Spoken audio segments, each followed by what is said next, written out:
What's up, guys? It's Hunter Sitchy from CheckShovPoker.com, and today I'd like to discuss a hypothetical hand history that I went over with one of my students the other day.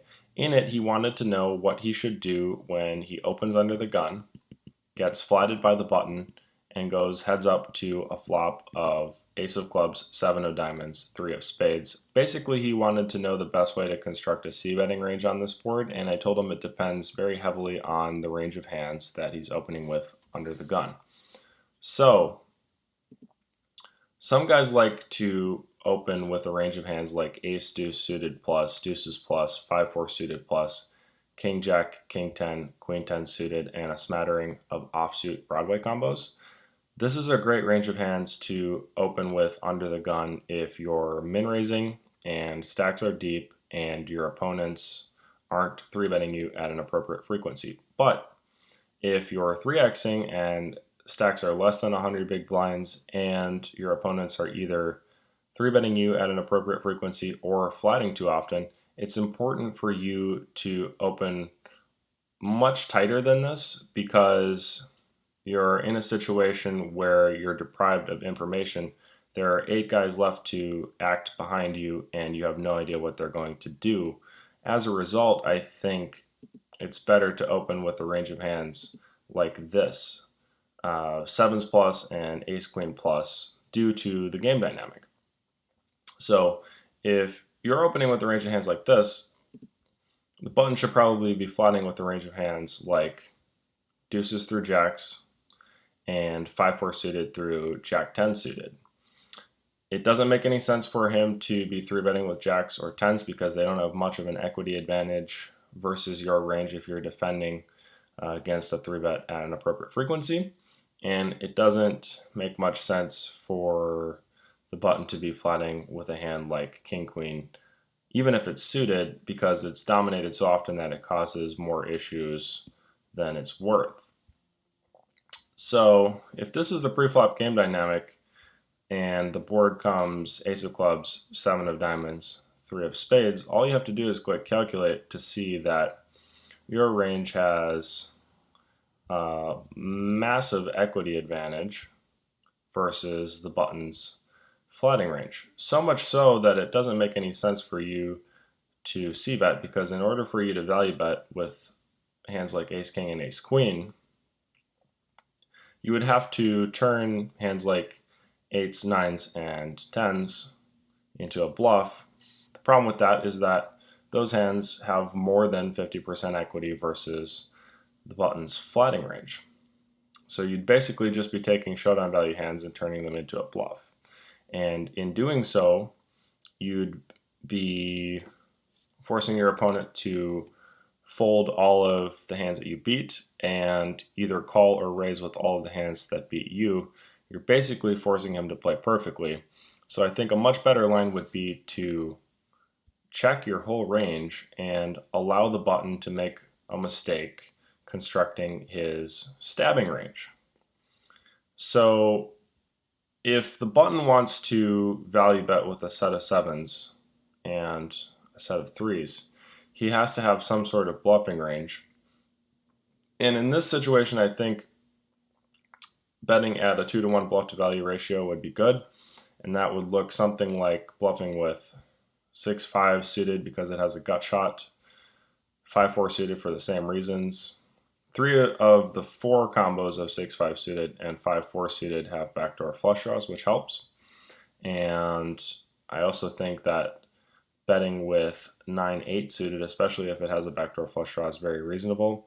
And then the button should probably be checking with the rest of his range because it either has some showdown value or the hands don't serve much of a purpose in a stabbing range. So I'll just go through this range and eliminate some of the hands that don't make any sense, like deuces, fours, fives, sixes, eights through jacks, jack 10 suited, 10-9 suited, and 8-7 and 7-6 suited.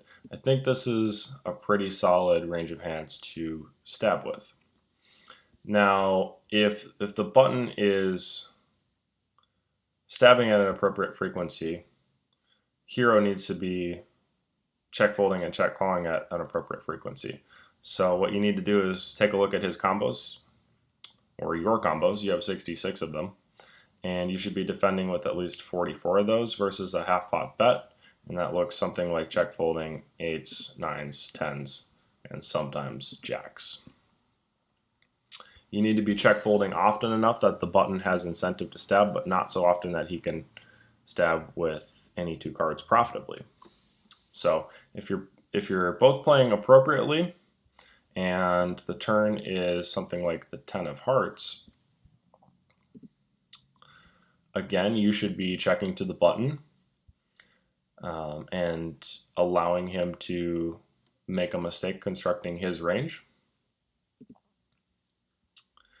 If the button wants to continue to value bet 7s and 3s, he needs to have some sort of a bluffing range, usually something like a 1-to-1 ratio, which would look something like just eliminating 5-4 suited and betting with 9-8, which now has an open ender, and 6-5, which has a gut shot and just helps to have enough bluffing combos in the button's range. And at this point, you just need to take a look at your range and defend with about 2/3 of it versus a half pot bet, which just looks like check folding kings and queens. And going to the river, let's say the river is a blank, it's the 10 of clubs. You should check to the button.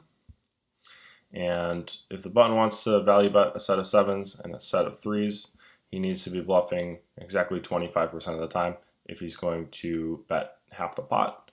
And that would look like just eliminating 9-8 suited and bluffing with two combos of 6-5 suited, since the button has 6 combos of full houses.